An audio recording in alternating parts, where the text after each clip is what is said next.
Mon nom est Julie, je suis la permanente au Centre Nova. Je t'invite à venir découvrir avec moi notre mini-série de capsules sur l'agression à caractère sexuel et ses multiples impacts. Bienvenue! Les statistiques peuvent nous en dire beaucoup sur l'ampleur des agressions à caractère sexuel dans notre société. Venez en découvrir quelques-unes avec moi. Nous savons maintenant qu'une femme sur 3 sera victime d'agression à caractère sexuel au courant de sa vie. Prenez un moment pour réfléchir à cette statistique.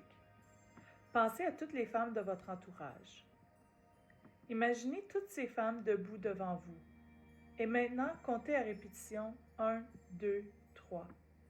Et à toutes les 3, il y en a une qui a été ou sera victime d'agression sexuelle. Ce chiffre est énorme.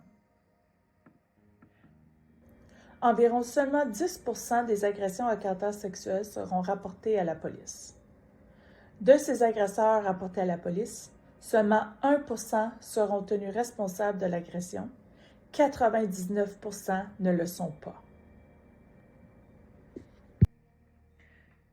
Dans la majorité des cas, la victime connaît l'agresseur.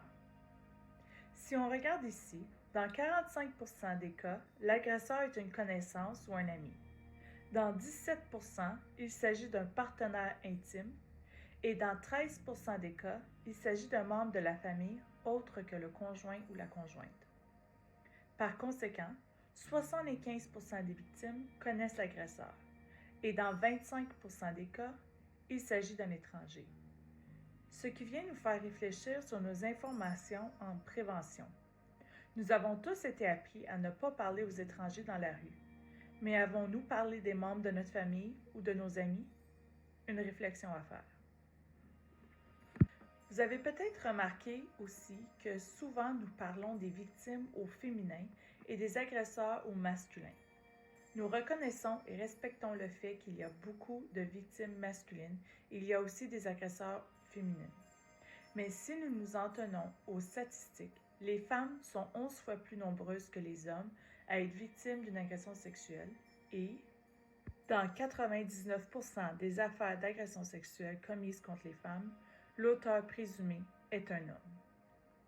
Toutes les femmes sont malheureusement à risque d'être victimes d'agression sexuelle. Comme mentionné plus tôt, une femme sur 3 sera victime au courant de sa vie. Par contre, certains groupes de femmes sont encore plus à risque.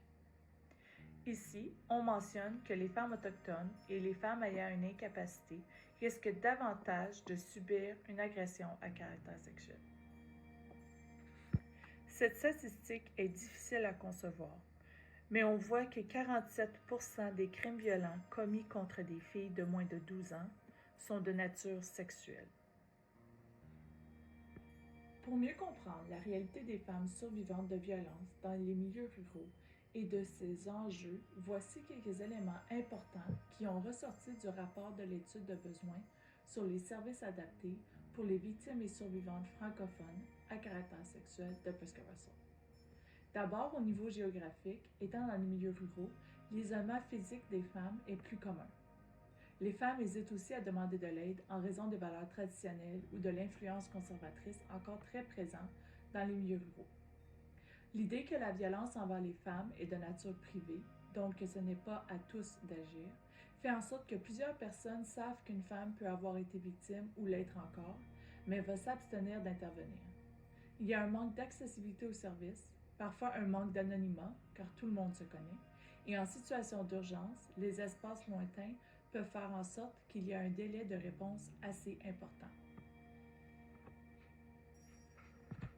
Merci de m'avoir accompagné durant cette capsule. Je t'invite à aller compléter la série sur notre compte YouTube Centre Nova.